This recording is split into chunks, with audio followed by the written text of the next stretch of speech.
Good morning, Max Grandma. How are you and Max doing? We're doing great. I just got back from bringing Max and Vincent to school. Fantastic. So this meeting is basically to tell you what we see from the test Max did last week, and I will tell you the treatment we're gonna give Max. All right. Last week we got Max to speak a whole lot of different words that contain different sounds to see if he had difficulties making some of the sounds. We observed that when he says the R sound, he tends to say it as the W sound or the L sound. For example, when he says red, he would say it as wed. Also, when he says the long sounds, such as the F sound, the S sound, or the Z sound, he tends to replace them with some stop sounds, which is the short explosive sounds such as the P sound, the T sound, or the D sound. For example, when he say zipper, he would replace it with dipper. Is this normal for Max? Because I think his classmates don't speak like that. These are not much of a concern for Max since he just passed six, and considering his background, there's not really much to be worried about.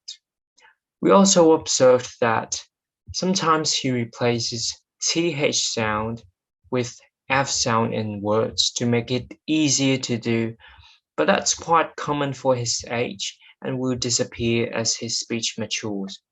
For example, when he says thumb, he would say it as thumb with the s f sound in the beginning.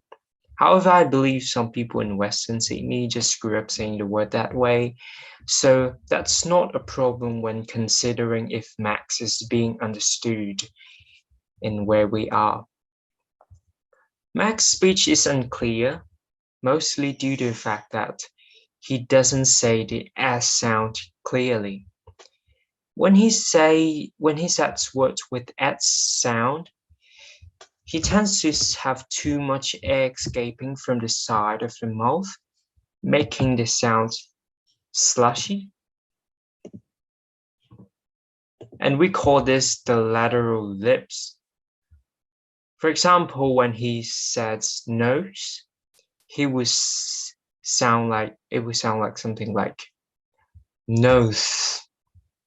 When he say his name Max, he would sometimes say it as Max, which is unclear, right? Yeah. So in the upcoming treatment with Max, we're going to focus on this issue because the S sound appears frequently in daily word use and it's really affecting if Max is easy to understand. Second is really important that we want Max to say his name right when he's introduced himself, right? Yes, that's really important. So first we're gonna teach Max to identify the S sound as the snake sound,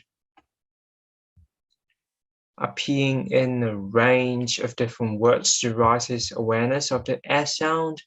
And then we're gonna teach him the correct way of saying the S sound, which we would call it as the new snake sound. So we want him to produce the new snake sound. And then we're going to use the sound approximation, which is to teach Max to shape the S sound out of the T sound. And I'm going to tell Max to imagine that he's going up a slide saying T, T, T, which is the T sound, T, T, T, and then stretch out the T sound when he slides down. And T, T, T, T, so it goes like T, T, T, T, and then T. So he would get a sound that's similar to an S sound.